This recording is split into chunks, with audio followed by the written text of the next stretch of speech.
পাপড়ি, তুই কিন্তু মার খাবি আমার হাতে। আমার সাথে ফাজলামি শুরু করেছিস। দিনে দিনে এত বেদরমি হচ্ছিস কিভাবে? কি চাই আপনার? তুই দরজা খুলবি নাকি আমি ভেঙে ফেলবো? অবশ্যই খুলবো। কেন খুলবো না বলুন? আপনি বললেই তো হয় কাকে চাই, কেন এসেছেন। আতিশ নিজের রাগ কিছুতেই দমে রাখতে পারছে না, কিন্তু এখন সে চায় না রাগ করতে। সে তো এসেছে পাপড়ির রাগ ভাঙাতে। আতিশ নরম সুরেই বলল, পালকের বিয়ে দেখতে এসেছি। বিয়ে তো হয়নি। হয়নি মানে? হয়নি মানে হয়নি। তুই দরজা খোল, আমি পালকের কাছে যাব। ভাইয়া বাসায় নেই। তুই এইভাবে দরজা বন্ধ করে কথা বলছিস কেন? খুললে কি সমস্যা? অনেক সমস্যা। বাসায় কেউ নাই। খালি বাসায় ছেলে মানুষ ঢুকানো যাবে না। আমি ছেলে? তো কি মেয়ে?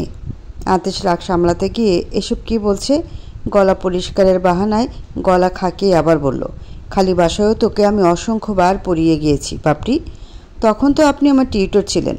এখন এক্স টিউটর হয়ে গেছেন, আর এক্স টিউটরের জন্য খালি বাসা বরাদ্দ নয়। X tutor? বয়ফ্রেন্ড চেঞ্জ হলে যদি এক্স বয়ফ্রেন্ড হয়, তাহলে টিউটর চেঞ্জ হলেও এক্স টিউটর হয়। তো এগুলো কে শিখিয়েছে? আমার নতুন টিউটর। আপনি জানতো আমি এখন বিজি। খালি বাসে কী নিয়ে বিজি? আমার নতুন টিউটরকে নিয়ে বিজি। উনি আমায় আজকে নতুন জিনিস শেখাবেন। আতিশের রাগে দাঁত চিবিয়ে বলল, খালি বাসে নতুন টিউটর কি করছে? দরজা খোল বলছি। না, এখন খোলা যাবে না। আমরা এখন সিক্রেট কাজে ব্যস্ত। সিক্রেট? Top secret. আপনি জানতো আমাকে উনি রাখছেন। আর বিরক্ত করবেন না। বৃষ্টির শব্দগুলো অন্তরিশাকে ডাকছে। তারা খুব করে চাইছে তাদেরকে নিয়ে অন্তরিশা খেলুক, কিন্তু অন্তরিশা আজ খেলবে না। সে তো বড্ড অভিমানে বালিশ ভেজানো কাজে ব্যস্ত। আজ তার কাছে আকাশ ভেঙে পড়া পানির ফোঁটা থেকেও চোখ ভেঙে আসা পানির ফোঁটা বেশি পছন্দ হচ্ছে। আজ সে কাঁদবে, মন ভরে কাঁদবে। কাঁদতে কাঁদতে চোখের পানি নিয়ে নিজেকে ভাসিয়ে ফেলবে, তবুও কাঁদবে। কষ্টকে যদি ফিল করতে না পারে, তাহলে কষ্ট পেয়ে কী লাভ? সে কষ্টের মধ্যেও আনন্দ খুঁজে নেবে। অন্তরিশা অপুত হয়ে নিজের বিছানায় শুয়ে আছে। বালিশের উপর থুতনি দিয়ে সামনের জানালা দিয়ে বাইরে তাকিয়ে আছে। এই জানালাটা সে খুব একটা খোলে না। শুধু খুব খুশির সময় না হয় খুব মন খারাপ হলেই খোলে। এটাও দক্ষিণ সাইডে থাকায় বৃষ্টিতে ভিজে ওঠা শীতল মৃদু বাতাস ছুঁয়ে দিচ্ছে অন্তরিশাকে। বাতাসের সাথে সাথে বৃষ্টির গুড়ি গুড়ি ফোঁটারাও অন্তরিশাকে ছুঁয়ে দিচ্ছে। বিছানার অনেকাংশেই ভিজে উঠেছে। বৃষ্টির সাথে তাল মিলিয়ে নিজের চোখের পানিও ফেলছে। পত্রিকন্যা? হঠাৎ কারো কণ্ঠ পেয়ে অন্তরিশা ভয় পেয়ে পেছনে ঘুরতেই ভূত দেখার মতো চমকে উঠল। মুখ দিয়ে শব্দ করে বেরিয়ে যেতে চাইল আপনি সম্বোধনটা, কিন্তু না, বের হয়নি। পালক বৃষ্টিতে ভিজে চুপসে গেছে। মাথার চুলগুলো সুন্দর করে মাথার চারপাশে গোলাকারে ঘুমিয়ে পড়েছে মনে হচ্ছে। সামনে চুলগুলো ভিজে কপালের সাথে লেপটে গিয়ে ব্রুগুলোকে ছুঁই ছুঁই অবস্থা। চুল থেকে এখনও পানি টপটপ করে পালকের নাকে এসে পড়ছে। জামা কাপড়ের অবস্থা খুবই বাজে। গায়ের সাথে এমনভাবে মিশে আছে যেন শরীর আর জামার সাথে দোস্তের সম্পর্ক। চোখের নিচের পাতার দিকে ভেতরের সাদা ধারের অংশটা অনেকটাই লাল হয়ে আসছে। অন্তরিশা পালককে ভালো করে দেখে নিয়ে নিজের আগের অবস্থানে ফিরে শুয়ে পড়েছে। এমন একটা ভাব যেন শুধু শুধুই ভয় পেয়েছিল। অন্তরিশার এমন স্বাভাবিক আচরণে পালক আরও বেশি চমকিত। এখানে অন্তরিশার হয় তার কাছে ছুটে এসে বলা উচিত ছিল, স্বামী তুমি এসেছ, আমি জানতাম তুমি আমাকে রেখে অন্য কাউকে বিয়ে করতে পারবে না। যেহেতু এটা বলেনি, তাহলে অন্য কিছু করা উচিত ছিল, যেমন খুব রেগে গিয়ে বাড়ি শুদ্ধ মানুষকে উথাল পাতাল করে দেওয়া, কতগুলো আজে বাজে বকাবকি করা, থাপ্পড়ে দিতে পারত। কিন্তু পালকের ভাবনাকৃত দুটো চরিত্রের সাথে একটাতেও সামিল হয়নি অন্তরিশা। কিন্তু কেন? তাহলে কেউ বুঝতেই পারছে না আমি সত্যি এসেছি, আমাকে দেখতে পাচ্ছে না, নাকি অভিমানটা মাত্রা ছাড়িয়ে গেছে বলে প্রকাশ করতে পারছে না? পালক এতটাই ভিজে এসেছে যে তার শরীর থেকে বেয়ে বেয়ে পড়া পানিগুলো তার দাঁড়ানোর তো জায়গাটাকে ভিজিয়ে আশেপাশে ঢেউয়ের মতো ছড়িয়ে পড়ছে। পালক ভেজা শরীরসহ পাটা নিয়ে ধীরগতিতে অন্তরিশার দিকে এগিয়ে যাচ্ছে। চোখে তার এখনও বিস্ময় আর ভয় কাজ করছে। এটা ঝড়ের পূর্বে পরিবেশ নিয়ে যাওয়া নয় তো? অন্তরিশার কাছে এসে বিছানায় উঠে এসেছে পালক। চুপচাপ একপাশ থেকে অন্তরিশার পিঠের কাছটাতে নিজের মাথা রেখে ডান হাতটা দিয়ে অন্তরিশাকে জড়িয়ে নিয়ে বলল, তুমি কেন বলনি তুমি আমার পত্রিকন্যা? অন্তরিশা তখনও চুপচাপ। পালকের উপস্থিতি, পালকের ছোঁয়া, পালকের কথা কিছুই যেন তার কাছে পৌঁছায়নি। সে এখনও জানালার দিকে তাকিয়ে বাইরের বৃষ্টির সাথে মিশে যাওয়া বাতাসের ধমকা হাওয়াকে উপভোগ করছে। পালক অন্তরিশাকে আরেকটু গভীরভাবে জড়িয়ে ধরে বলল, কিছু বলছো না কেন? রাগ করেছ? সরি তো। অন্তরিশা এতক্ষণে যেন সম্বিত পেয়েছে, কিন্তু উত্তেজিত হয়নি। স্বাভাবিক ও যথেষ্ট নরম গলায় বলল, আপনি আমাকে এবং আমার বিছানাকে ভিজিয়ে ফেলছেন। আমি যে বৃষ্টিতে ভিজে আছি সেটা তোমার চোখে পড়ছে না? বিছানা ভিজা নিয়ে পড়ে আছো। সরুন। না, আমি সরব না। আগে বলো ক্ষমা করেছো আমায়? আমি সরতে বলেছি। বলছি তো সরব না। আমি আমার পত্রিকন্যাকে কেন ছাড়ব? আমার এত সাধনার ফল তুমি? অন্তরিষা আর নিজেকে শান্ত রাখতে পারছে না। রাগে ক্ষোভে কি করবে বুঝতে পারছে না। মানুষ যত রেগে যায় তত চিৎকার করে কথা বলে, যদিও তার বিপরীতে মানুষটা কাছেই থাকে। তাহলে কেন চিৎকার করে? তখন কি তার এমন মনে হয় যে তার বিপরীত মানুষটা অনেক দূরে অবস্থান করছে? চিৎকার করে না বললে শুনতে পারবে না। অন্তরিষাও এবার চিৎকার করে উঠল, তোরে সরতে বলছি, তুই সরবি। এত বেশি কথা বলিস কেন? আর কে তোর পত্রিকন্যা? তোর পত্রিকন্যা মরে গেছে। আমি কোনো পত্রী না। সর আমার কাছ থেকে। পালক অন্তরিষার এমন আচরণে এতটাই হতবিহ্বল যে অন্তরিষা হালকা করে ধাক্কা দিতেই পালক ধূপ করে মেঝেতে পড়ে গেল। অন্তরিষা শোয়া থেকে উঠে পড়েছে। পালকের দিকে তাকাতে পারছে না। রাগের পরিমাণটা এতটাই বেড়ে যাচ্ছে যে সে চুপটি করেও বসে থাকতে পারছে না। জোরে জোরে শ্বাস প্রশ্বাসের সাথে সাথে হাত দুটো কসলানো শুরু করে দিয়েছে। অন্তরিষাকে এমন রূপে দেখে পালকের দম যায় যে অবস্থা। এত ঠান্ডা মেজাজের মেয়ে এত গরম কি করে হতে পারে? এর তো ভাষাও চেঞ্জ। আপনি থেকে সরাসরি তুই। পালক অন্তরিষার কাছে যেতেও ভয় পাচ্ছে। মনে হচ্ছে অন্তরিষার উপর কোনো খারাপ ভূতের ছায়া পড়েছে। এখন ওকে ছুতে গেলেই খারাপ ভূতটা জেগে যাবে, আর জেগে যাওয়া মানে রেগে গিয়ে তার গলা টিপে ধরা। পালক ঢুক গিলে শুকনো গলা ভেজানোর চেষ্টা করছে, কিন্তু ভিজছে না। ভিজবে কিভাবে? এখন তো শুধু তার গলাটাই শুকোয়নি, গলার সাথে সাথে তার শরীরের প্রত্যেকটা অঙ্গ শুকিয়ে কাঠ হয়ে আছে। এই যে একটু আগে ভিজে চুপচুপা হয়েছিল সেই পানিও গায়েব। অন্তরিষা চোখ বন্ধ করে নিজেকে শান্ত করার জন্য কয়েকটা সূরা পড়ে নিচ্ছে। বেশ কয়েকটা সূরা শেষ করে নিজের বুকে নিজেই কয়েকটা ফু দিয়ে ঠান্ডা মেজাজে পালকের দিকে তাকিয়ে বলল, কি বলতে চেয়েছিলেন বলুন? হঠাৎ করে অন্তরিষার এমন ঠান্ডা কণ্ঠটাও পালকের ভেতরের ভয়কে আরও বাড়িয়ে দিচ্ছে। কিছু বলতে চেয়েও বলতে পারছে না। খুবই ক্ষীণ সুরে বলল, সরি পত্রিকন্যা। কেন? আমি ভুল করে অন্য কাউকে পত্রিকন্যা ভেবেছিলাম, কিন্তু তুমিই যে আমার পত্রিকন্যা বুঝতে পারিনি, তাই সরি। পালক কথার তালে তালে অন্তরিষার দিকে এগোতে অন্তরিষা কিছুটা উচ্চসুরে বলে উঠল, নিজের অবস্থান থেকে 1 ইঞ্চিও নড়াচড়া করলে কিন্তু খারাপ হয়ে যাবে। আপনার যা বলার আপনি ওখান থেকেই বলুন। পালক আগের মতো বসে বলল, একটু কাছে আসি, তোমাকে ছুবো না, প্রমিস। না, আপনি ওখানেই থাকবেন। পালক অনুনয় সুরে বলল, এমন করছো কেন? আমি তো নিজের ভুল শুধরিয়ে তোমার কাছে এসেছি, তোমাকে খুঁজে বেরও করেছি, ক্ষমা করে দাও না, তুমি তো লক্ষ্মী পাখি। অন্তরিষা এবার পালকের কাছে এসেছে, খুব কাছে। পালকের মুখোমুখি হয়ে বসে ওর চোখে চোখ রেখে বলল, একটা ভুলের ক্ষমা হয়, 2টো ভুলেরও ক্ষমা হয়, কিন্তু 3টা ভুলের নয়। আপনি পর পর 3টা ভুল করেছেন। 3টা? কই, আমি তো দুজনকেই ভুল করে পত্রিকন্যা ভেবেছি। 3 নাম্বারটা কিভাবে পাইলা? বিয়ে তো হয়নি। পালকের ডান হাতটা অন্তরিষা নিজের কোলের উপর রেখে বৃদ্ধ আর কেনি আঙ্গুলটা হাতের ভেতর সাইডে ভাঁজ করে নিয়েছে। বাকি 3টা আঙ্গুল পালকের দিকে এগিয়ে দিয়ে একটা আঙ্গুল ভাঁজ করে বলল, নাম্বার 1, আপনি আমার আপুকে পত্রিকন্যা ভেবে ভালোবেসেছেন। 1 বছর প্রেম করেছেন। এটা আপনার সব থেকে বড় ভুল ছিল, কেননা এই ভুলের প্রেক্ষিতেই আপনাকে বাকি 2টো ভুল করতে হয়েছিল। নাম্বার 2, এক ভুল শেষ হতে না হতেই আরেক ভুলে পা। আবার সেই অন্য একটা মেয়েকেই আপনি পত্রিকন্যা ভেবেছেন। এবার প্রেম না, সরাসরি বিয়েতে চলে গিয়েছেন। নাম্বার 3, আপনি অন্তরিষা প্রেমে পড়েছেন, যেটাতে পড়া আপনার উচিত হয়নি। অন্তরিষা পালকের হাতের সবগুলো আঙ্গুল ভাঁজ করে ফেলেছে। ভেতরের রাগগুলো এখন ঘুমিয়ে পড়েছে। মনে হয় না তারা জাগবে, তবে অভিমানরা কি ঘুমাবে না? এদের কি ঘুম পায় না? এদেরও যে এখন বড্ড ঘুমানো উচিত। অন্তরিষা পালকের কাছ থেকে উঠে যেতে নিলেই বলে উঠল, ভুল কি আমি একাই করেছি, তুমি করনি? অন্তরিষা পালকের দিকে ঘুরে বলল, করেছিলাম তো, আপনাকে ভালোবেসে, মনের কথা চিঠিতে প্রকাশ করে। যদি চিঠিতে না লিখতাম তাহলে হয়তো আমরা আজ জজ আর আসামির কাঠগড়ায় দাঁড়াতাম না। পালক বসা থেকে উঠে অন্তরিষার কাছে আসতেই অন্তি কঠিন গলায় বলল, চলে যান এখান থেকে এখনই। পত্রিকন্যা প্লিজ, এমন করে ফিরিয়ে দিও না, আমি সইতে পারবো না। অন্তরিষা নিজের রুমের জানালা বন্ধ করতে করতে বলল, বাইরে বৃষ্টি পড়ছে, মনে হয় ঝড় হবে। আজ রাতটা এখানে থেকে কাল সকালেই চলে যাবেন। আমি ঘুম থেকে উঠে আপনাকে যেন দেখতে না পাই। অন্তরিষা আর পালকের দিকে তাকায়নি, সোজা বিছানায় শুয়ে কাঁথা মুড়ি দিয়ে শুয়ে পড়েছে। কষ্ট হচ্ছে না? কতটা কষ্ট হচ্ছে আপনার? আমার থেকেও বেশি?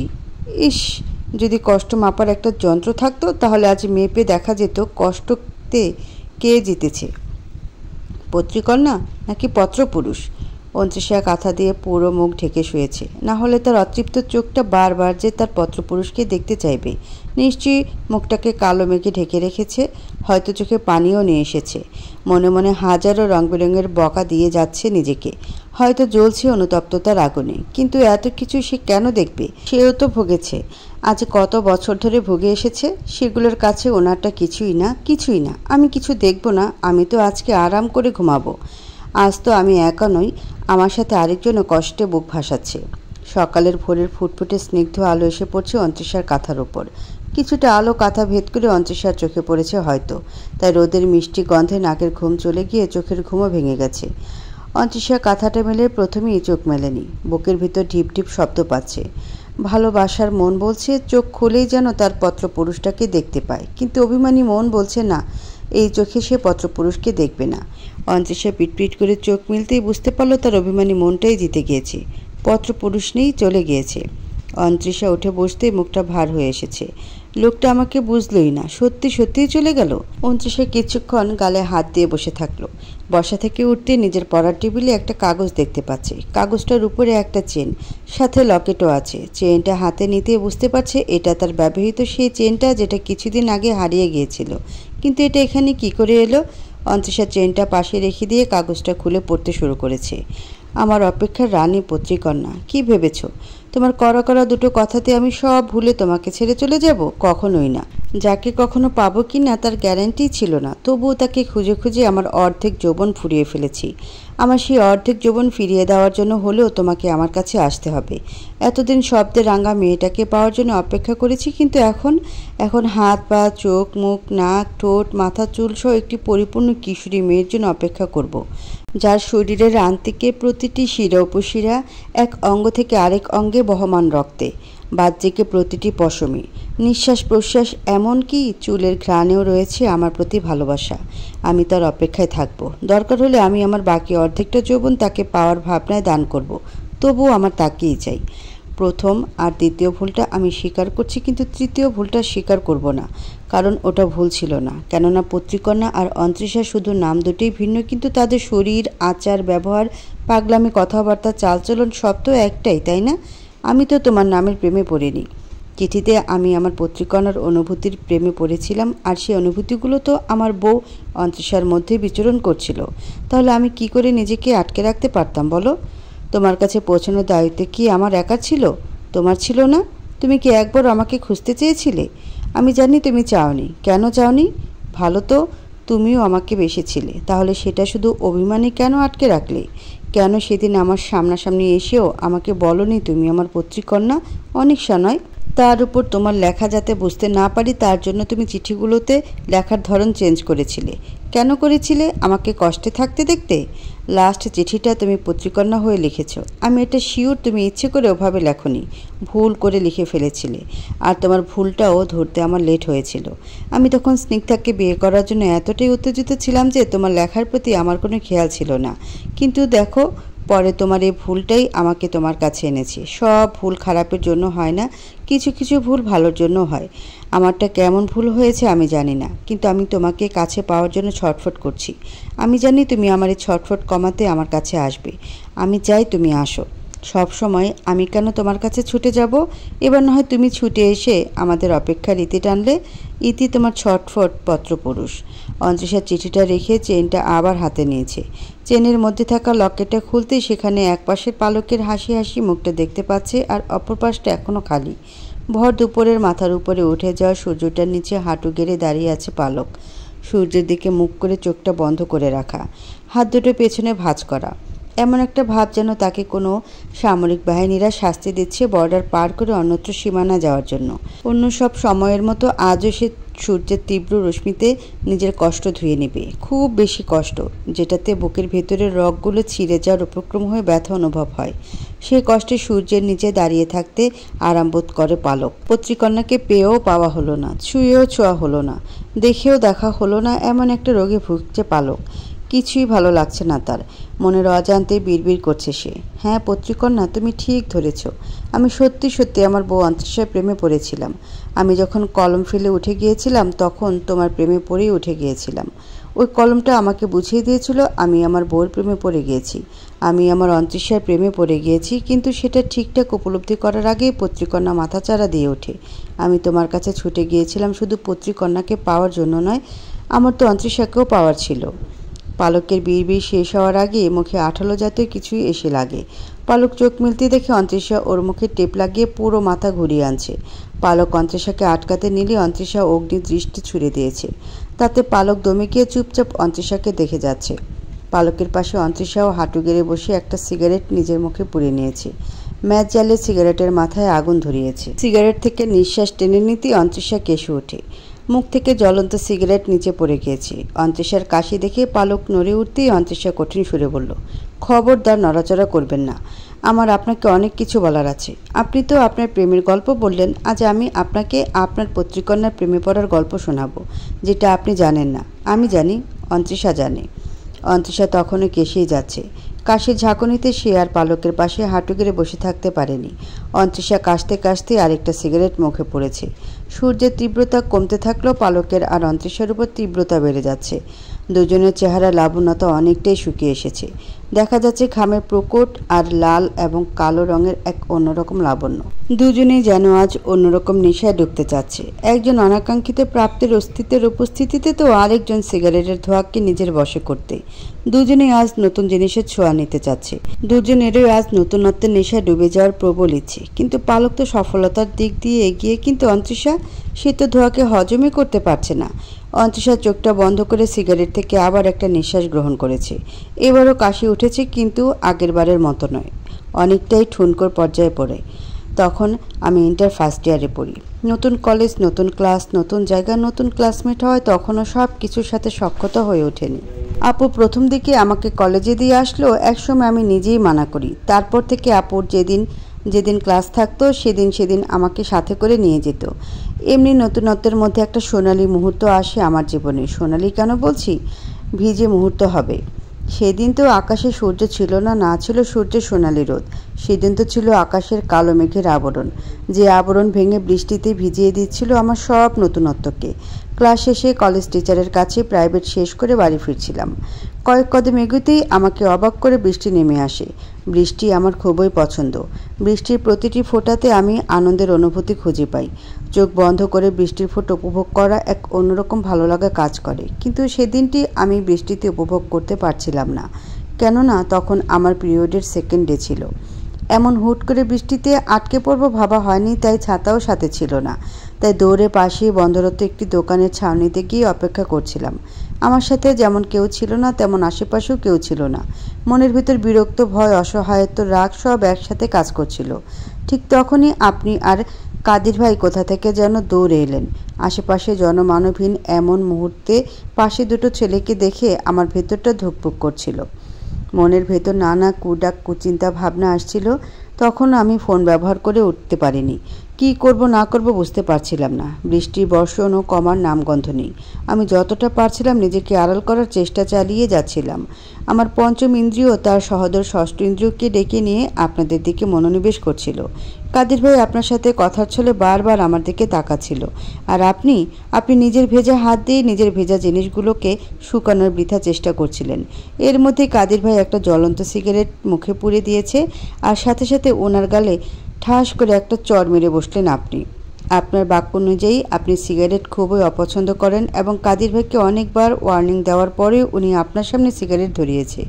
আপনি প্রচণ্ড রেগেছিলেন তখন, কিন্তু বেশিক্ষণ রাগ নিয়ে থাকতে পারলেন না। আপনার রাগ বমি আকারে বের হয়ে এসেছিল। বেশ কিছুক্ষণ এভাবে কাটার পরেই কাদির ভাই আপনাকে তাড়া দিচ্ছিল চলে যাওয়ার জন্য।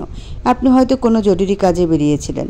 বারবার ঘড়ি দেখছিলেন, বাইরে 4-5টা চোখ বুলাচ্ছিলেন, আবার আকাশের দিকে তাকিয়ে বিড়বিড় করছিলেন।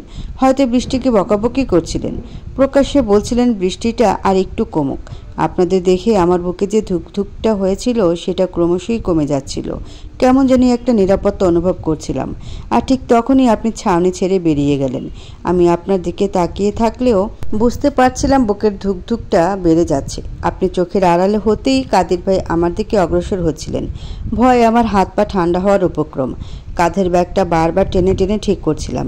একবার জামাতো আরেকবার ওড়না ঠিক করছি। ঠিক তখনই হুট করে আপনি আবার আবির্ভূত হলেন। ছাউনিতে না ঢুকিয়ে আপনি বৃষ্টিতে থমকে গেলেন। বৃষ্টিতে ভেজা চোখ নিয়ে আরোভাবে একটা ভেজা চাহনি আমার দিকে ছুঁড়ে কাদির ভাইকে ডাকলেন। কোনো কথাবার্তা ছাড়াই কাদির ভাইকে টেনে নিয়ে আবার হাওয়া। আপনার কাণ্ডে অবাক হব নাকি এই জনমানবহীন সন্ধ্যায় বৃষ্টি থামার অপেক্ষা করব বুঝতে পারছিলাম না। আকাশের অবস্থা আরও খারাপ। সন্ধে তখনও নামেনি, কিন্তু আকাশের কালো ছায়াগুলো জোর করে সন্ধে নামিয়ে দিয়েছে। বৃষ্টির এতটাই প্রবলতা ছিল যে কোনো রিক্সাও আসছিল না। একাকিত্ব আমাকে খেয়ে ফেলছিল। ভয়েরা আরও বেশি করে জলজল করে উঠছিল। একবার মনে হচ্ছিল বৃষ্টিকে তুচ্ছ করে এক দৌড়ে বাড়ি চলে যাই, কিন্তু আমি নিরুপায় ছিলাম। বৃষ্টিটা এবার শুধু আকাশ ভেঙেই নয়, আমার চোখ ভেঙেও পড়বে এমন ভাব। ঠিক তখনই একটা রিক্সা এসে হাজির। ভাইজান বলল, আপনারে নামাইয়া দিয়াইতে। আপনি কই যাবেন আপা? তাড়াতাড়ি আহেন, মনে হয় ঝড় নামবো। লোকটার কথায় আমি যতটা না অবাক হয়েছিলাম তার থেকে দ্বিগুণ আনন্দের সাথে রিক্সায় চড়ে বসি। রিক্সায় উঠতেই আমার বুঝতে বাকি রইল না যে কোন ভাইজান রিক্সা পাঠিয়েছে। আস্তে আস্তে আপনার সব কাণ্ডগুলোর ব্যাখ্যা পেয়ে গেলাম, সাথে প্রথম প্রেমে পড়ার স্পর্শ।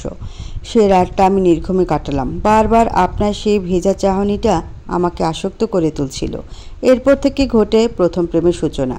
বৃষ্টি নামলেই আপনার কথা মনে পড়তো, রিক্সা দেখলেও আপনার কথা মনে পড়তো। আর সিগারেট, এই সিগারেটটা যে কেমন বস্তু, এর গন্ধ কেমন তা তো আমার ধরাছোঁয়ার বাইরে ছিল।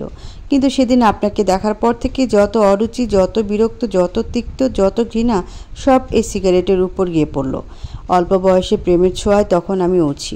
আপনাকে পাগলের মতো খুঁজছিলাম। বৃষ্টি হলে সেই ছাউনিতে গিয়ে দাঁড়িয়ে থাকতাম যদি আপনার দেখা পাই এই আশায়।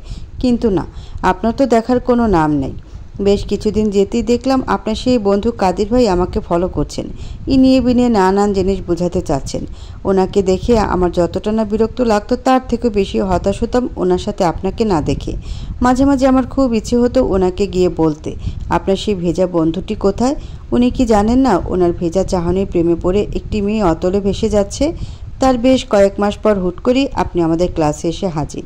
হিসাব বিজ্ঞানের স্যার আপনাকে নিয়ে এসেছেন আমাদের সাথে পরিচয় করিয়ে দেওয়ার জন্য। আপনার পরিচয় পাওয়ার পর বুঝতে পারলাম আপনি তাহলে সেই পড়ুয়া বালক, অতি শুদ্ধ পুরুষ। আপনার পরিচয় পাওয়ার পর আমার প্রেম ভেঙে যাওয়ার অবস্থা। এতদিনে আপনার সম্পর্কে যা যা জেনেছি তার প্রেক্ষাপটে আপনার সাথে আমার প্রেম হওয়া অসম্ভব।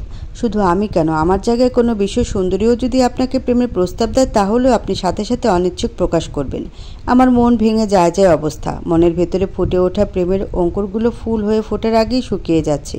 কি করব না করব বুঝতে পারছিলাম না। তখনই আমার মাথায় এই চিঠির ব্যাপারটা আসে। অন্তৃষা পালকের মুখোমুখি হয়ে বসে পড়েছে। পালক হাঁটু গেড়ে বসার ফলে ওর মাথাটা অন্তৃষার মাথা থেকে এক হাত উপরে। অন্তৃষা মাথাটা কিছুটা পেছনে ঝুঁকিয়ে পালকের দিকে তাকিয়ে বলল, স্নিগ্ধা আপনাকে মিথ্যে বলেছে। ও পত্রিকন্যাকে চিনি, খুব ভালো করেই চিনি। ওরা দুজন ছোটবেলার ফ্রেন্ড। পালক জিজ্ঞাসু দৃষ্টিতে অন্তৃষার দিকে তাকাতে অন্তৃষা আবার বলতে শুরু করেছে, স্নিগ্ধা বরাবরই পরীক্ষায় আমার থেকে মার্কস কম পেত। এতেও খুবই অসন্তুষ্ট ছিল। আর সেই কারণে জীবনের বড় পরীক্ষাটাতে ও চায়নি আমি ফুল মার্কস পাই। আপনি যদি আমাকে খুঁজে না পেতেন তাহলে কখনোই আপনাকে আমার ব্যাপারে বলতো না। এটা আমি 100% শিওর দিয়ে বলতে পারি। চাইলে আপনি এখনও ওকে কল দিয়ে জেনে নিতে পারেন। কিন্তু তারপর ওই চিঠি আদান প্রদানের ব্যাপারটা আমি ওকে দিয়ে শুরু করেছিলাম। আপনার ফাইনাল ইয়ারের পরীক্ষা শুরু হওয়ার পর আপনার একটা চিঠিও আমি পাইনি। কেন পাইনি তখন জানতাম না। আমি বারবার স্নিগ্ধার কাছে ছুটে গিয়েছিলাম আপনার চিঠির আশায়, কিন্তু প্রতিবারই আমি খালি হাতে ফেরত আসতাম। ও আমাকে কড়া করে জানিয়ে দিত আপনি কোনো চিঠি দেননি। মাঝে মাঝে এমনও বলতো আপনি নাকি ইচ্ছে করে চিঠি লিখেন না, আপনাকে মাঝে মাঝে অন্য কারোর সাথে দেখা যাচ্ছে। সেদিন আমি ক্লাসে বসে সবার সাথে আড্ডায় ব্যস্ত। হঠাৎই বাইরে থেকে নানা গুনগুন শুনছিলাম। ক্লাসে সবাই এক এক করে দৌড়ে কোথাও একটা ছুটে যাচ্ছিল। ঠিক তখনই স্নিগ্ধা আমার কাছে এসে তাচ্ছিল্য ভঙ্গিতে বলল, বলেছিলাম না অন্য মেয়ের সাথে ঘুরঘুর করে? যা দেখে আয় তোর চিঠির প্রেমিক অন্য মেয়েকে প্রপোজ করতেছে। স্নিগ্ধার কথা আমি বিশ্বাসে না নিলেও ফেলে দিতে পারছিলাম না। অন্যদের মতো আমিও ছুটে গিয়েছিলাম। ভিড় ঠেলে যখন আপনার মুখটা দেখলাম তখন আপনার বুকে অন্য নারীর মুখ লুকানো। অন্তৃষার চোখ ভিজে এসেছে, গলাটাও ধরে এসেছে। বুঝতে পেরে অন্তৃষার চোখ বন্ধ করে লম্বা করে কয়েকটা নিঃশ্বাস নিচ্ছে। রোদের তাপে অন্তৃষা ঘেমে উঠেছে, মুখটা মলিন হয়ে এসেছে। তার মধ্যে এমন ছলছল হয়ে ওঠা চোখটা দেখে পালক শান্ত হয়ে বসে থাকতে পারছে না। ইচ্ছে করছে এখনই ওকে জড়িয়ে নিতে নিজের বুকের সাথে। একটু ভালোবাসার পরশে ওকে ঠান্ডা করে দিতে, দু একটা আদরি কথার বলিতে ওর মনটাকে রাঙিয়ে দিতে। পালক পেছন থেকে ডান হাতটা মুখে লাগানো টেপটা ধরতেই অন্তশা নরম সুরে বলে উঠল, আজকে শুধু আমি বলবো আর আপনি শুনবেন। আমার কথা এখনও শেষ হয়নি। পালক হাতটা আবার পেছনে নিয়ে নিয়েছে। আজ ইচ্ছে করছে না অন্তশার কথার অবাধ্য হতে, ইচ্ছে করছে না জোর করতে। আজ নয় একটু চুপ করে তার কথাই শোনা হোক। পালক আগের ন্যায় পেছনে হাত রেখে অন্তশার দিকে তাকাতে ও আবার বলতে শুরু করেছে, ওই দিন ছিল আমার প্রথম প্রেমের প্রথম ধাক্কা, যে ধাক্কা চুরমার হয়ে যাচ্ছিল আপনাকে নিয়ে বিশ্বাসেরা। জানেন তো, 13 থেকে 19 বছর বয়সকে টিনেজ বলা হয়। আর এই টিনেজের কিশোর কিশোরীর মনে বাস করে a magical kingdom of feelings. এ বয়সে একটা ছেলে একটা মেয়ের হাত ধরাতেও যে অনুভূতি ফিল করে, বুকের ভিতর অশান্তির ছটফটানি ফিল করে, তার তুলনায় একজন প্রাপ্তবয়স্কের দম্পতিরা মিলনেও সেরকম অনুভূতি ফিল করতে পারে না। তাহলে ভাবুন, তখন তো আমি টিনেজেই বাস করছিলাম। তখন আমার মন ভাঙার ফলে আমি কেমন ভেঙে পড়েছিলাম। আর সেই ভাঙা মন নিয়েই আমি একটি কঠিন প্রতিজ্ঞা নিয়ে আপনাকে চিঠি লিখলাম। প্রতিজ্ঞাটা এমন ছিল, আপনি যদি আমাকে না খুঁজে নেন আমি কখনোই আপনাকে ধরা দেব না। ভাগ্যের কি পরিহাস, আমার সেই কঠিন প্রতিজ্ঞার চিঠি তো আপনার কাছে পৌঁছলই না, কিন্তু আমি ঠিকই এতদিন তা বয়ে বেরিয়েছি। আমি আবার দ্বিতীয়বার আপনার প্রেমে পড়লাম কখন জানেন? আপনার সেই প্রথম চুমুর, যেটা আমাকে দেখতে এসে খেয়েছিলেন। আপনার সেই এক চুমু আমার সব ভুলিয়ে দিয়ে নতুন করে আপনার প্রেমে ডুবিয়ে দিল। আবার আমার মনের ভেতরে দ্বিতীয় প্রেমের অঙ্কুর ফুটছিল, কিন্তু সেটাও শুকিয়ে গিয়েছিল যখন জানতে পারলাম সেই চুমুটাও অন্য কারণে খেয়েছিলেন। তারপরও আপনার মধ্যে থাকা পত্রিকন্যার প্রতি এত ভালোবাসা আমাকে মুগ্ধ করেছিল, এতটাই মুগ্ধ করেছিল যে আমি আমার প্রতিজ্ঞা ভুলে গিয়ে আপনাকে সবটা জানানোর সিদ্ধান্ত নিই। তার পরিপ্রেক্ষিতে আপনি কি করেছেন? অন্তশার প্রশ্নটাকে পালকের কাছে বিষ দাঁতের বানানো তীর মনে হলো, যেটা শরীরে লাগার সাথে সাথে পুরো শরীরে বিষ ছড়িয়ে পড়ছে। পালক অসহায়ভাবে অন্তশার দিকে তাকিয়ে আছে। অন্তশার হাতের জ্বলন্ত সিগারেটটা শেষ হয়ে এসেছে। এতক্ষণ কথার ছলে সে ধোঁয়া কিভাবে ছাড়তে হয় তাই প্র্যাকটিস করছিল। বারবার ব্যর্থ হয়ে ধোঁয়া গলায় প্রবেশ করতেই কেসে উঠছিল অন্তশা। অন্তশার তৃতীয় সিগারেটটা মুখে পড়ে ম্যাচটা জ্বালাতে জ্বালাতে বলল, কাল রাতে আমি আবার আপনার প্রেমে পড়েছি, আপনার সেই ভেজা উষ্ণতার। আর সে প্রেমে পড়ার কারণবশত আমি আবার আপনার সামনে, কিন্তু প্রেম করার জন্য নয়। অন্তশা সিগারেট থেকে নিঃশ্বাস টেনে মুখ ভর্তি করে পালকের মুখের কাছে এসেছে। খুব কাছে এসে পালকের চোখে চোখ রেখে মুখ ভর্তি ধোয়া পালকের পুরো মুখে ছড়িয়ে দিচ্ছে। পালক ধোয়ার গন্ধে নাক মুখ কুচকাতে অন্তশা বলল, আপনাকে কঠিন হতে কঠিনত শাস্তি দিতে। অন্তশার মুখে তারই বলে দেওয়া সেই বাক্য শুনতে চোখ দুটো ছানা বড়া হয়ে গিয়েছে পালকের। অন্তশা পালকের মুখ থেকে টেপটা খুলতে খুলতে বলল, আপনার কঠিন হতে কঠিনতার শাস্তি হলো আপনাকে কলঙ্কিত পুরুষ হয়ে দেখাতে হবে। কিভাবে কলঙ্ক মাখবেন সেটা আপনার চিন্তা, কিন্তু তার আগে আমার সাথে আপনি কোনো কথা বলতে পারবেন না, আমাকে ছুতেও পারবেন না। অন্তশা পালকের হাতে সিগারেটের প্যাকেট, ম্যাচ আর টেপটা রেখে ধীর পায়ে ছাদের সিঁড়ি দিকে এগুচ্ছে। সে পেছনে তাকলে ঠিক দেখতে পারত পালকের মুখটা এত বড়ই হা হয়েছে যে সে চাইলে এখনই পালকের হায়ের মধ্যে টুপ করে ঢুকে পড়তে পারত। আতিশ অফিস থেকে বের হয়ে পালকের বাসার দিকে পা বাড়িয়েছে। পালকের জরুরি তলব, কিন্তু তার থেকেও জরুরি পাপড়িকে এক নজর দেখা। কাল দরজার বাইরে থেকেই তাকে ফেরত আসতে হয়েছে। এতটা দিন পাপড়িকে দেখতে না পেয়ে পালকের মরিমরি অবস্থা। আজকে যেভাবেই হোক পাপড়িকে তার দেখতেই হবে, না হলে সে পাপড়িকে দেখতে না পারার অপরাধে অন্ধ হয়ে যাবে। বাসার ভেতরে ঢুকতেই আতিশের মুখটা আরও মলিন হয়ে এসেছে। এই বাসায় হঠাৎ এত সাজসজ্জা কিসের? এমন লাইটিং আর ফুল দিয়েই কেন সাজানো হয়েছে? বাসায় তো মেহমানও ভর্তি। কি চলছে এই বাড়িতে? আতিশ পা ফেলে যত ভেতরে ঢুকছে তার ভেতরটা তত খচখচ করছে। এক অদ্ভুত সন্দেহ কাজ করছে। পালকের রুমে পা ফেলতে পেছন থেকে পালক আতিশকে জড়িয়ে ধরেছে। আমি মনে হয় এবার মরেই যাবো রে আতিশ। নিজেকে পালকের থেকে ছাড়িয়ে নিয়ে ওর দিকে ভ্রুকুচকে তাকিয়ে বলল, মানে? পত্রিকন্যা যে তার নামের মতো এত কঠিন হবে তা জানলে আমি জীবনেও সেই চিঠির উত্তর দিতাম না। হেয়ালি না করে কি হয়েছে তাই খুলে বল। আর বাসায় কি কোনো প্রোগ্রাম নাকি? এত সাজসজ্জা আর এভাবে জরুরি তলবের কারণ কি? আতিশ কথা ছলে আশেপাশে চোখ বুলিয়ে নিচ্ছে। এত মানুষের ভিড়ে সে পাপড়িকে কিভাবে খুঁজবে? ও কি একটা বার রুম থেকে বের হতে পারছে না? কাল পাপড়ির বিয়ে। আতিশ অন্য জায়গা থেকে চোখ সরিয়ে তাৎক্ষণিক পালকের দিকে তাকিয়ে বলল, মজা করছিস? বোনের বিয়ে নিয়ে মজা করব কেন আতিশ? আর আমি কি এখন মজার মুডে আছি? আতিশ পালককে কিছু বলতে যাবে তার আগে পেছন থেকে পাপড়ির গলা শুনতে পেল, ভাইয়া দেখো তো কাল আমি কোন শাড়িটা পরে বউ সাজবো। আতিশ পেছনে ঘুরতেই পাপড়ির হাতে লাল আর খয়েরি কালারের পাথর আর সুতোর ভারী কাজ করা শাড়ি দেখতে পাচ্ছে। মুখে তার সে মন ভোলানো চিকচিক হাসি। তবে কি পালক সত্যি কথাই বলেছে? পাপড়ি অন্য কারোর জন্য বউ সাজবে ভাবতেই আতিশের অন্তরাত্মা কেঁপে উঠছে। পাপড়ির দরজার কাজটা থেকে সরে এসে পালক আর আতিশের মাঝখানে ঢুকে পড়েছে। পালকের মুখোমুখি হয়ে দাঁড়ানোর ফলে আতিশ পাপড়ির পেছন সাইড দেখতে পাচ্ছে। পাপড়ি আরও উৎসাহী ও আদরি গলায় বলল, ভাইয়া দেখ না, উনি তো দুটো বেনারসি পাঠিয়েছে, এখন আমি কোনটা পরবো বুঝতে পারছি না, তুই বলে দে তো। পালক কিছুক্ষণ দুটো শাড়ি থেকে তাকিয়ে থেকে বলল, আমি বুঝতে পারছি না, দুটোতেই তোকে অনেক সুন্দর লাগবে, তুই বরং আতিশকে জিজ্ঞেস কর। পাপড়ি তাৎক্ষণিক অনেকটা লাফানো ভঙ্গিমায় উল্টো ঘুরে নিয়েছে। আতিশের দিকে হাসি হাসি মুখ নিয়ে বলল, আতিশ ভাইয়া তুমি বলো তো কোনটাতে আমার বেশি সুন্দর লাগবে। আতিশ ভেতরে ভেতরে রেগে ফেটে যাচ্ছে। ইচ্ছে করছে পাপড়িকে কষিয়ে দুটো চর মারতে। এত বড় সাহস, আমার কাছে জিজ্ঞেস করে ও অন্যের জন্য কোন শাড়ি পরে বউ সাজবে। তোর বউ সাজে আমি ছুটাচ্ছি। আতিশ অন্তরের রাগ অন্তরেই আটকে রেখে নরম সুরে বলল, পাপড়ি ভেতরে যাও, আমার পালকের সাথে কথা আছে। কিন্তু আমার শাড়ি? পেছন থেকে পালক বলে উঠল, যার জন্য বউ সাজবি তাকে গিয়ে জিজ্ঞেস করে নে। Good idea. পাপড়ি যেমন চিকচিক হাসি নিয়ে আতিশের সামনে এসেছিল, ঠিক তেমনি চিকচিক হাসি নিয়ে বেরিয়ে যাচ্ছে। তবে এখনকার চিকচিকটার মধ্যে কিছুটা লাজুকতা মিশ্রিত। পাপড়ি চলে যেতেই আতিশ পালককে উদ্দেশ্য করে বলল, আর 9 দিন পর ওর এইচএসসি পরীক্ষা, আর তোরা এখন ওকে বিয়ের পিড়িতে বসিয়ে দিচ্ছিস। ওর কি বিয়ের বয়স হয়েছে? পালক বিছানা ধপাস করে বসে পড়েছে। সাইড থেকে একটা বালিশ নিয়ে ওটাতে কাঠটা ভর করে আতিশকে বলল, আমি কেন ওকে বিয়ে দিতে যাব? ও তো নিজেই বিয়ের জন্য নাচছিল। নিজে নাচছিল মানে?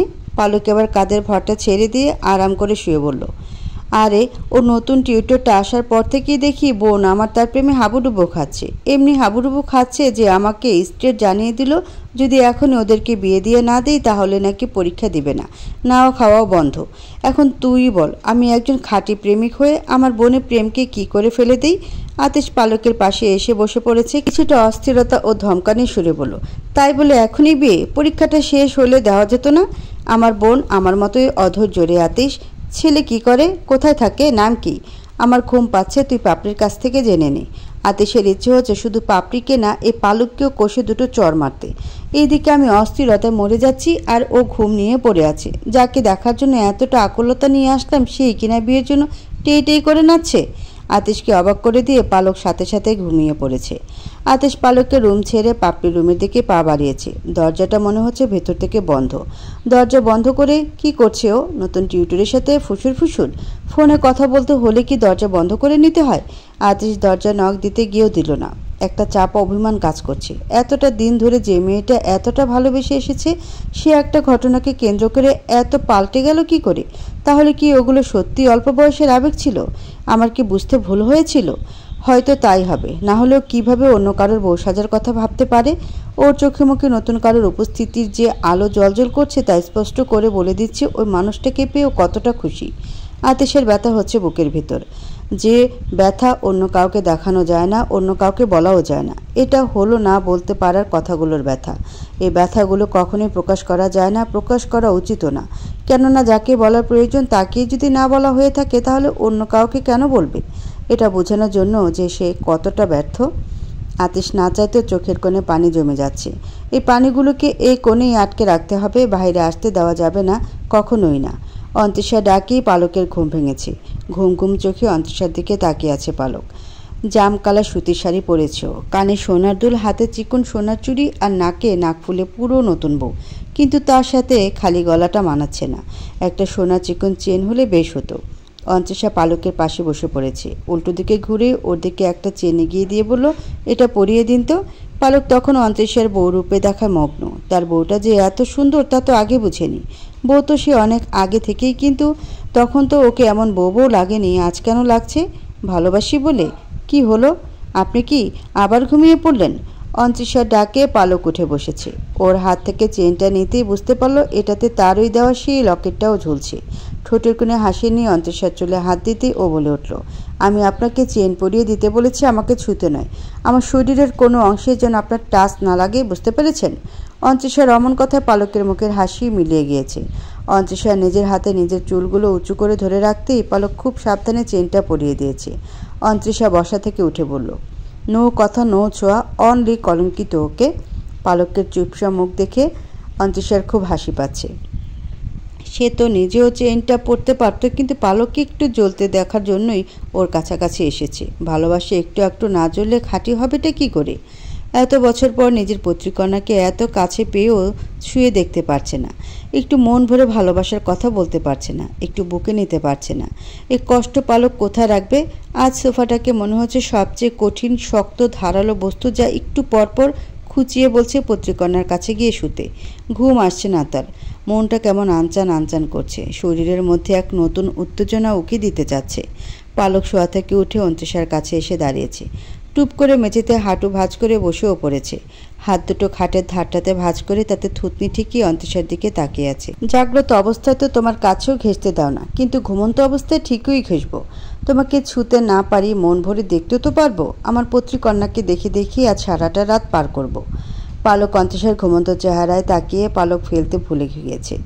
এ যেন কোনো রূপকথার ঘুমন্ত রাজকুমারী। কি মায়াবী আর নিষ্পাপ চেহারা। মনে মনে বিড়বিড় করতে থাকে, এত অপেক্ষা, এত রাগ, এত অভিমান, এত ভুল শেষে আজ যখন দুজনার হলাম, তখনই তোমাকে এত বড় শর্ত জুড়ে দিতে হলো পত্রিকন্যা। আমি কিভাবে নিজেকে নিয়ন্ত্রণে রাখবো? আমি তো তোমার প্রেমের আগুনে পুড়ে কবে কলঙ্কিত হয়ে গিয়েছি, তা তুমি বুঝতে পারছো না? আবার নতুন করে কিভাবে কলঙ্কিত হব? আমার তো মন, প্রাণ, শরীর, মাথায় কিছুই কাজ করছে না। সারাক্ষণ তোমাকে একটু দেখার জন্য উথাল পাথাল হয়ে যাচ্ছে। এমন অবস্থায় কলঙ্কিত কিভাবে হব তা খুঁজেই পাচ্ছি না। আমার সব বুদ্ধি আমি যে তোমার মাঝে হারিয়ে ফেলেছি। অন্ত্রিষার ঘুম ভাঙতেই পালককে নিজের পাশে আবিষ্কার করেছে। হাতের উপর ভর দিয়ে ঘুমিয়ে আছে, মাথাটা এক সাইডে কাত হয়ে পড়ে আছে। অন্ত্রিষা ঠোঁট টিপে হেসে নিয়ে একটা বালিশ পালকের কাছটাতে রেখেছে। আলতো করে ওর মাথাটা উঠিয়ে বালিশটা নিচে গুজে দিয়ে বিছানা ছেড়ে ওয়াশরুমে চলে গেল। কী রে বাপ, তোর কি শরীর খারাপ? অফিসে যাবি না? আতিশ চোখ না মেলে সব অবস্থায় বলল, না, আজকে কি বন্ধ? জানি না, আমার ঘুম পাচ্ছে, ঘুমাতে দাও তো আম্মু। দিলরুবা বেগম ছেলের মাথার কাছটাতে বসে চুলে হাত বুলিয়ে বললেন, রাতে কিছু না খেয়েই ঘুমিয়েই পড়লি? এত বেলা করে ঘুমাচ্ছিস, কিছু কি হয়েছে? না? তাহলে আমার সাথে পালকের বাসায় চল। আজ তো পাপড়ির গায়ে হলুদ, ওখানে গেলেই মনটা ভালো হয়ে যাবে। পাপড়ির নামটা শুনতে আতিশের চোখ খুলে গিয়েছে। চোখে এক রাশ বিরক্ত নিয়ে উঠে বসল। আমি তো কোথাও যাব না, আর তুমিও যাবে না। ও মা, কেন? পালক এতবার করে বলে গেল না গেলে খারাপ দেখাবে না? সে আমি দেখে নিব। তুমি যাবা না মানে যাবা না, ক্ষুধা লাগছে, যাও ভাত বাড়ো। আতিশ টাওয়াল নিয়ে গোসল করতে চলে গেল। এসব কি শুনছি অন্তি? অরিত্রার হাতে মেহেদি পড়াতে পড়াতে অনিশ্বার কথার উত্তর দিচ্ছে অন্ত্রিষা। কি আপু, তুই নাকি পালককে বলেছিস কলঙ্কিত পুরুষ হয়ে দেখাতে? অনেক সে এবার সিরিয়াস মোডে বলল, নিজের বরকে কেউ অন্য মেয়ের সাথে ছেড়ে দেয়? অন্য মেয়ের কাছে ছাড়তে যাব কেন? অন্য মেয়েকে না ছুলে কলঙ্কিত হবে কিভাবে? অরিত্রার হাত থেকে মনোযোগ সরিয়ে অনিশার দিকে তাকিয়েছে অন্ত্রিষা। শুধু অন্য মেয়েকে ছুলেই কলঙ্কিত হওয়া যায়? আর কোনোভাবে হওয়া যায় না? আর কিভাবে হবে? অনিশার প্রশ্নের উত্তরে ছোট্ট করে হাসি উপহার দিয়েছে। ওর হাতটা টান দিয়ে নিজের কোলে রেখে অন্ত্রিষা বলল, তোমার হাতে মেহেদি পড়লে অনেক সুন্দর লাগবে আপু। অরিত ভাইয়া কখন আসবে? পালক যতটা পারছে অন্ত্রিষার থেকে দূরে থাকার চেষ্টা করছে। ওর আশেপাশে থাকলে কেমন যেন চুম্বকের মতো টান অনুভব হয়। আর সে টান অগ্রাহ্য করা কতটা কঠিন সেটা একমাত্র ও ছাড়া আর কেউ উপলব্ধি করতে পারবে না। তার মধ্যে কলঙ্কিত হওয়ার উপায়টাও এখনও খুঁজে পাচ্ছে না। আর কত সে নিজেকে আটকে রাখবে? উফ, এত সমস্যা আমাকেই কেন ফেস করতে হয়? পালক ভাবনার তালে রুমে ঢুকতেই একটা ছোটোখাটো হার্ট অ্যাটাক হয়ে গেল। অন্ত্রিষা ব্লাউজ আর পেটিকোট পরে দাঁড়িয়ে আছে। এই মেয়েটা আমাকে জীবিত অবস্থায় মেরে ফেলবে। একবার ব্লাউজ ছাড়া শাড়ি পরছে তো আরেকবার শাড়ি ছাড়া ব্লাউজ পরছে। পালক চট করে ঘুরে বেরিয়ে যেতে নিলেই পেছন থেকে ডাক পড়ে, চলে যাচ্ছেন কেন? আমি তো আপনার জন্য অপেক্ষা করছিলাম। শাড়ি পরার আগেই মেহেদি পরে ফেলেছি, এখন শাড়িটা কিভাবে পরবো? ওইদিকে পাপড়িকে হলুদের স্টেজেও নিয়ে যেতে হবে, আর মেহেদিও এখনও শুকায়নি। শাড়িটা আপনি পরিয়ে দিন তো। পালক যেমন চট করে ঘুরে গিয়েছিল, আবারও তেমন চট করে অন্ত্রিষার মুখের দিকে তাকিয়ে আছে। এই মুহূর্তে সে সবচেয়ে অসহায় ব্যক্তি। এমন করে তাকিয়ে আছেন কেন? আপনি শাড়ি পরাবেন নাকি এভাবেই বেরিয়ে যাব? পালক বিছানা থেকে শাড়িটা হাতে নিয়ে অন্ত্রিষার কোমরে গুজতে গিয়ে থমকে গিয়েছে। ধবধবে সাদা মেধহীন পেটটার মধ্যে গর্তহীন নাভি। হাত দিয়ে ছুঁতে পারছেন না বলে চোখ দিয়ে গিলে খাচ্ছেন? অন্ত্রিষার ধমকানিতে পালকের হুঁশ এসেছে। পালক অসহায় দৃষ্টিতে অন্ত্রিষার দিকে তাকাতেইও বলল, নো কথা, নো ছোঁয়া, অনলি কলঙ্কিত। ওকে? সারাদিন নিজের সাথে যুদ্ধ করে রুমের মধ্যে নিজেকে আটকে রেখেছিল আতিশ, কিন্তু সন্ধ্যা নামতেই বুকের ভিতর হারানোর ঝড় উঠেছে। যে ঝড়ে সে লণ্ডভণ্ড হয়ে যাচ্ছে, কিন্তু কাউকে কিছু বলতেও পারছে না। বারবার শুধু পাপড়ির একটা কথাই মাথায় আসছে, আপনি তুমি করে বললে নিজেকে আপনার বউ বউ লাগে। যে মেয়েটা শুধু তুমিতেই নিজেকে আমার বউ ভাবতো, সে কিভাবে এখন এত রং ঢং সেজে অন্য কারো বউ হবে? কেন? ও শুধু আমার বউ হবে, শুধু আমার। ওর হলুদ মাখা আমি ছুটিয়ে ছাড়বো। শুধু হলুদ কেন, সাথে মরিচ, ধনিয়া, জিরা, আদা, রসুন সব মাখাবো। আতিশ রাগে গজগজ করতে করতে পালকের বাড়ি এসে হাজির।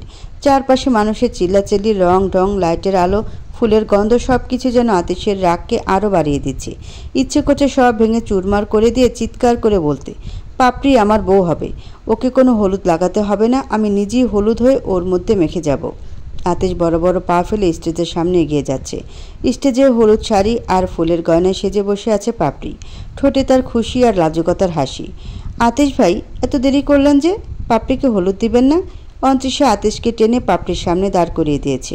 হাতে একদলা হলুদ নিয়ে পাপড়ির গালে মাখতে মাখতে ভাবছে, এমন হলদে পাখিটার দিকে তাকে যে রাগ করতে পারবে তাকে শুলে চড়ানো উচিত। গায়ে হলুদের পাট চুকিয়ে সব কিছু সামাল দিয়ে রুমে ফিরতে ফিরতে প্রায় মাঝরাত হয়ে এসেছে। চোখে মুখে হাজারো ক্লান্তির ভিড় অন্তরিষার। বিছানায় শরীরটা মেলে দিতে না পারলে হয়তো এখনই ঢুলে পড়ে যাবে। অন্তরিষা ধীর পায়ে রুমের কাছে এসে থেমেছে। দরজাটা লাগানো, ভেতর থেকে কেমন একটা বাজে গন্ধ আসছে। অন্তরিষা কপাল কুচিয়ে দরজা খুলতেই কাশি উঠে গিয়েছে। রুমের ডিম লাইটের আলো, তাও ধোঁয়ায় ঢেকে রয়েছে। চারপাশে ধোঁয়ারা উড়ে বেড়াচ্ছে। সিগারেটের এমন তীব্র গন্ধ অন্তরিষা সহ্য করতে পারছে না, শুধু কেশেই যাচ্ছে। চোখে জ্বালাও ধরেছে, চোখ খুলতে পারছে না, তবুও মেলার চেষ্টা করে ভেতরে তাকাতেই মেঝেতে পালককে বসে থাকতে দেখল। পালকের চারপাশে সিগারেটের টুকরো ছড়িয়ে ছিটিয়ে পড়ে আছে। অন্তরিষা ওগুলোতে চোখ বুলিয়ে চিল্লিয়ে উঠল, এগুলো কি করছেন আপনি? রুমের এ অবস্থা কেন? আমাকে মেরে ফেলতে চাইছেন? তুমি যে গেমটা শুরু করেছো সেটা আজ আমি শেষ করতে চলেছি। মানে? পালক বসা থেকে উঠতে উঠতে বলল, ভালোবাসার খেলায় দুজনেই পার্টিসিপেট করেছি, তাহলে আমি একা কেন পারফর্ম করব? তোমাকেও পারফর্ম করতে হবে পত্রিকন্যা। পালক অন্তরিষার মুখোমুখি হয়ে দাঁড়িয়ে আছে, অন্তরিষার চোখে চোখ রেখে। ধোঁয়াগুলো তাদেরকে ঘিরে রেখেছে। আজ কেন জানি মনে হচ্ছে এই ধোঁয়াগুলোতে এক মাতালতার সুবাস রয়েছে, যা দুজনকে হারিয়ে নিয়ে যেতে চাচ্ছে এক অদ্ভুত নেশায়, যে নেশাতে ধুকে ধুকে মরবে না, এক ঝটকায় মরে যাবে। পালক কি করছে আর কি বলতে চাচ্ছে অন্তরিষার মাথায় কিছুই ঢুকছে না। বেশ বিস্ময় মিশ্রিত জিজ্ঞাসু দৃষ্টিতে তাকিয়ে আছে পালকের চোখের দিকে, যেন এই চোখে সে তার সব প্রশ্নের উত্তর পেয়ে যাবে। পালক অন্তরিষার আরেকটু কাছাকাছি, আরেকটু মুখোমুখি, আরেকটু চোখাচোখির ছলে বলল, একজন কলঙ্কিত আর অন্যজন শুদ্ধিত মিলে কখনোই একটি পবিত্র ফুল ফোটাতে পারে না। হয় দুজনকেই কলঙ্কিত হতে হবে, না হয় দুজনকেই শুদ্ধিত হতে হবে। আর তুমি যেহেতু চাচ্ছ আমি কলঙ্কিত হই, তার মানে তোমাকেও কলঙ্কিত হতে হবে। পালক নিজের কথা শেষ করতেই অন্তরিষার কোমর জড়িয়ে ধরেছে। অন্তরিষা তখনও পালকের চোখের মায়া ডুবে আছে। যে এনে অন্তরিষাকে কোলে উঠিয়ে নিয়েছে, অমনি অন্তরিষা চিৎকার করে উঠল, আরে কি করছেন? আপনি কিন্তু রুলস ভঙ্গ করছেন, এটা ঠিক হচ্ছে না পালক। পত্রপুরুষ, তোমার মুখে পালকটা মানায় না পত্রী। পালকের প্রতিটি কথাতে অন্তরিষা হারিয়ে যাচ্ছে, প্রতিটা পদক্ষেপে হারিয়ে যাচ্ছে। মনে হচ্ছে ওর কথার বলিতে আজ হারিয়ে যাওয়ার ছন্দ মেখে নিয়েছে। আজ কি তবে তার হারিয়ে যাওয়ার দিন? অন্তরিষাকে বিছানায় শুয়ে দিয়ে পালক ওর উপরে নিজের ভর ছেড়ে দিতে অন্তরিষা আবার সম্বিত ফিরে পেয়েছে। ও মাগো, সরেন! কি হচ্ছেটা কি? বাসর? অন্তরিষা পালকের দু বাহু ধরে সরানোর চেষ্টা থামিয়ে চমকে বলল, কি? তোমার আমার কলঙ্কিত বাসর? তোমার আমার ধোয়াময় বাসর হবে আজকে, যে বাসরে আমি তো কলঙ্কিত হবই, সাথে তোমাকেও কলঙ্কিত করে দেব। তবেই তো জন্ম নিবে একটি পবিত্র ফুল। শোনো না, আমাদের ছেলের নাম হবে পবিত্র আর মেয়ের নাম হবে ফুল। তোমার আমার পবিত্র ফুল। কেমন বলেছি বলো? অন্তরিষা পালকের সাথে ধস্তাধস্তি করতে করতে বলল, কোনো ফুল টুল হবে না। আপনি রুলস ভঙ্গ করেছেন। আমি বলেছিলাম নো কথা নো ছোঁয়া, অনলি কলঙ্কিত, কিন্তু আমি আজ সব রুলস ভেঙে দিয়েছি। রুলস না ভাঙলে কলঙ্কিত কিভাবে হব? তোমার ছোঁয়া না পেয়ে আমি মরিয়া হয়ে উঠেছি। সে কি মরিয়া গো পত্রী? মনে হয় মৃত্যু দেশ থেকে মরতে মরতে ফিরে এলাম। পালক এসব কি বলছে? ও কি পাগল হয়ে গেল? কিন্তু এই পাগলামিটা আমাকে কেন মরিয়া বানিয়ে ফেলছে?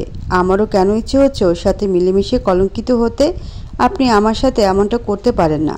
একজন উত্তম পুরুষ হয়ে কীভাবে একটা মেয়ের উপর অত্যাচার চালাতে পারেন? পালক অন্তরিষার ঠোঁটে হাত বোলাতে বোলাতে বলল, অবশ্যই পারি। তুমি আমার বউ, অন্য কোনো মেয়ে নও।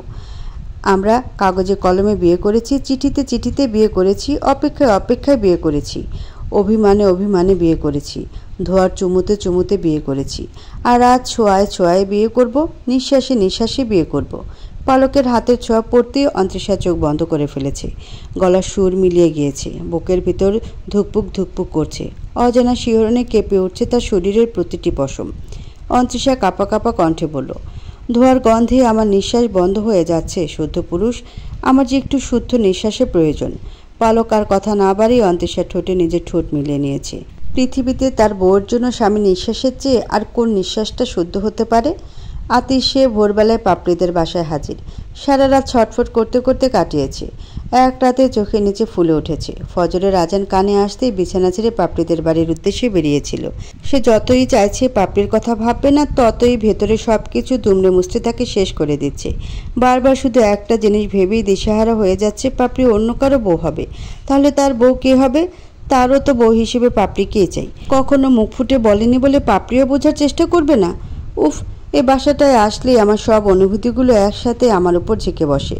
আজ বুঝতে পারছি পালকের পাগলামিগুলো কতটা ভয়াবহ ছিল। একটু পরে বর চলে আসবে, অথচ পাপড়ির এখনও সাজগোজ শেষ হয়নি। ও কি আজকে সারা জীবনের সাজ একেবারেই সেজে ফেলবে? আতিশ পাপড়ির রুমের বাইরে অপেক্ষা করতে করতে নিজের চুল টেনে ছিঁড়ে ফেলার উপক্রম। আর কত ধৈর্য ধরে সে বাইরে অপেক্ষা করবে? তার যে পাপড়ির সাথে অনেক কথা আছে, যে কথাগুলো আজকে না বলতে পারলে হয়তো আর কোনোদিন বলতে পারবে না। না বলা কথাগুলো তাকে তিলে তিলে শেষ করে দিবে। আতিশ আর অপেক্ষা করতে পারছে না। হুট করে দরজা খুলে ভেতরে ঢুকে গিয়েছে। পাপড়ি লাল কালারের বেনারসি পরে আছে, পুরো শরীর ভর্তি সোনার গয়না, চোখে মুখে ভারী মেকআপ। এত ভারী সাজে সে কখনো পাপড়িকে দেখেনি। পাপড়ি যে সাজেনি তা নয়, কিন্তু ইচ্ছে করেই তার দেখা হয়নি। যদি নিজেকে সামলাতে না পারত সে ভয়ে। পালকের হুট করে উপস্থিতিতে সকলে চমকে গেলেও পাপড়ি চমকায়নি। নিচু সুরে সবাইকে চলে যেতে বলে ও হাতে চুরি পরা শুরু করেছে। হাতে কতগুলো চুরি নিয়ে আতিশের কাছে এগিয়ে এসে দাঁড়িয়েছে। পুরো মনোযোগ তার চুরি পরায়।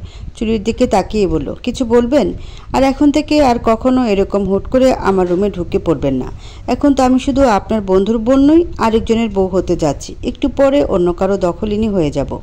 শেষ চুরিটা পরা শেষ করে আতিশের দিকে তাকিয়েছে পাপড়ি। তার চোখের চাহনিটা কঠিন হয়ে এসেছে, এতটাই কঠিন যে এখন চাইলে সে পাপড়িকে জ্বালিয়ে পুড়ে শেষ করে দিতে পারবে। পাপড়ি আতিশের চাহনিকে অগ্রাহ্য করেই বলল, বউ সাজে আমাকে কেমন লাগছে? ওনার পছন্দ হবে তো? ওনার বুকে আমার মাথাটা চেপে ধরবে তো? ওনার হাত দুটো আমার শরীরের সবটা জায়গায় বীজ। পাপড়ি কথা শেষ করার আগে ওর গালে কষে একটা চর মেরে বসেছে আতিশ। আতিশ হুট করে এমন চর মেরে বসবে ভাবতে পারেনি পাপড়ি। চোখ দিয়ে টপ টপ করে পানি বেরিয়ে পড়েছে সাথে সাথে। আতিশ পাপড়ির দুই চিবুক নিজের দু হাতে চেপে ধরে নিজের কাছে টেনে নিয়ে এসেছে। নিজের চোখের সাদা অংশটা লাল রং ধারণ করে ফেলেছে অনেক আগেই, কিন্তু সে লাল রঙে এবার নোনা পানিও মিশে গিয়েছে। পাপড়ির চোখে চোখ রেখে বলল, তুই তুই শুধু? পাপড়ির ব্যথাতুর কণ্ঠে ক্ষীণ সুরে বলল, আমি কি? আতিশ তার পুরো কথাটা শেষ না করে পাপড়িকে ঠেলে বিছানায় ফেলে দিয়ে বাইরে চলে যাচ্ছে। পাপড়ির রুম থেকে বেরিয়েই নিজের শার্টের হাতা দিয়ে চোখ মুছে নিচ্ছে। চোখের পানিগুলোকে সে আর চোখের কোণে বন্দি করে রাখতে পারছে না, সবগুলো অবাধ্য হয়ে গেছে। আজ শুধু পাপড়ি না, সবাই তাকে ছেড়ে চলে যাচ্ছে। এত কষ্টগুলো আমি কোথায় রাখবো পাপড়ি? আমার জন্য কি আরেকটু অপেক্ষা করতে পারলে না? আর একটু অপেক্ষা করলে কি খুব বেশি ক্ষতি হয়ে যেত?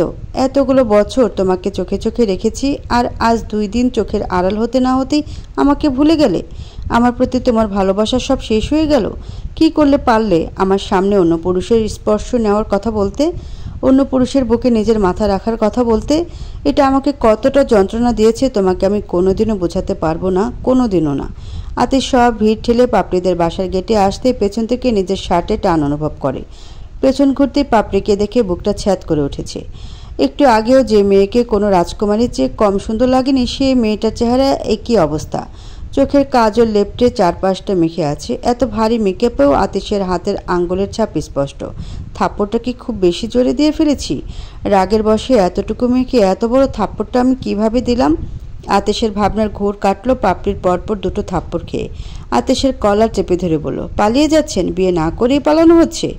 আতিশ বিস্ময় নিয়ে পাপড়ির দিকে তাকিয়ে আছে। আমি কি অতি মনকষ্টে কোনো ভ্রমে চলে এসেছি? আমার চেনা পাপড়ি তো এমন হতে পারে না।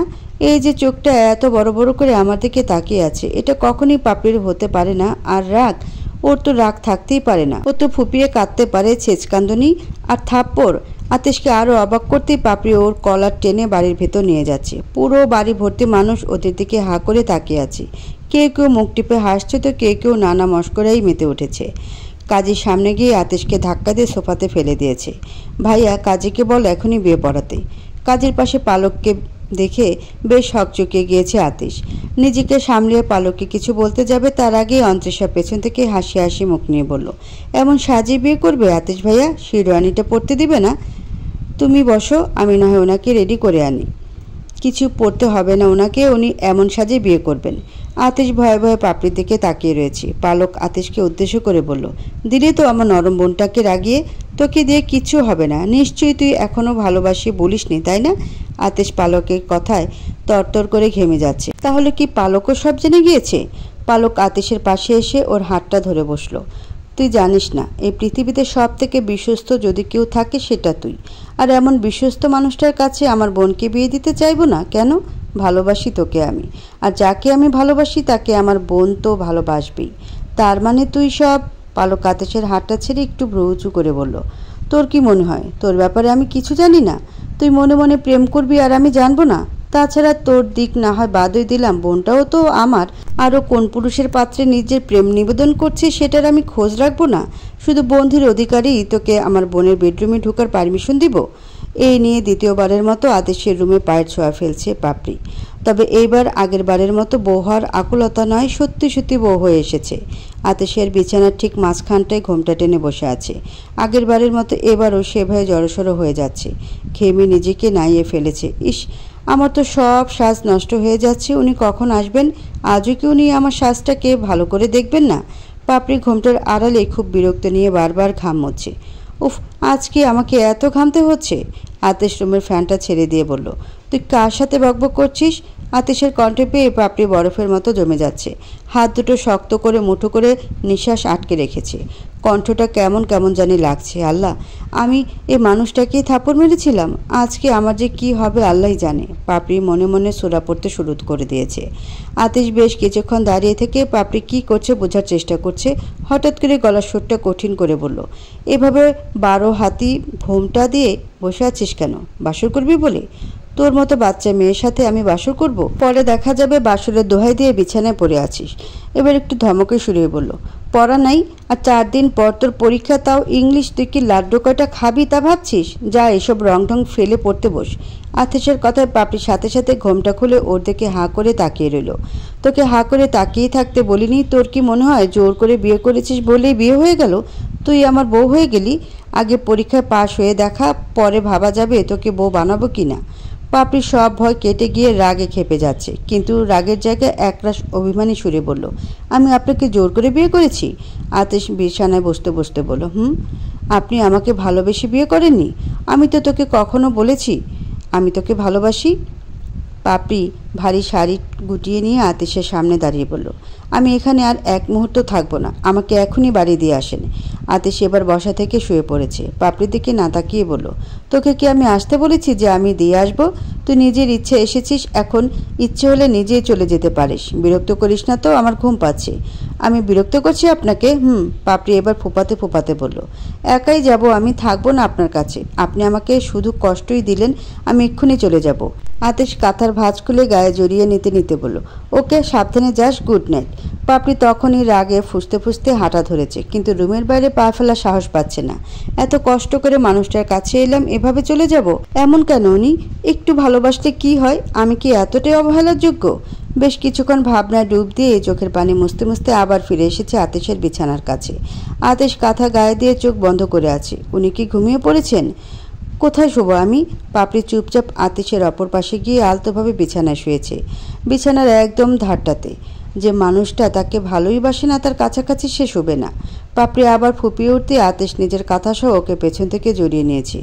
পেটে চাপ প্রয়োগে নিজের কাছে টেনে নিয়ে ওর কানে ফিসফিস করে বলল, তোমার এই ফুপানিটাকে বড্ড ভালোবাসিব। পালক অন্তরিষার ঠোঁটে ঠোঁট ডুবিয়ে দিতে অন্তরিষার সাথে সাথে ওকে ছাড়িয়ে নেয়। পালক অবাক হয়ে অন্তরিষার দিকে তাকাতেও বলে উঠল, আমার ভেতর কোনো অনুভূতি কাজ করছে না। মানে কেমন জানি নিরামিষ চুমু মনে হচ্ছে। চুমুতেও নিরামিষ? আমার মনে হয় নেশা হয়ে গেছে। কিসের? ধোঁয়ার নেশা। আপনার ধোঁয়া মাখানো চুমুর নেশা। জানতো, সিগারেট খেয়ে আসুন। অন্তরিষার কথায় পালক হাঁ করে ওর দিকে তাকিয়ে আছে। অনিশ্বার ঘুমের ঘোরে মনে হচ্ছে কেউ তার দিকে খুব গভীরভাবে চেয়ে আছে। কোনো ভূত নয় তো?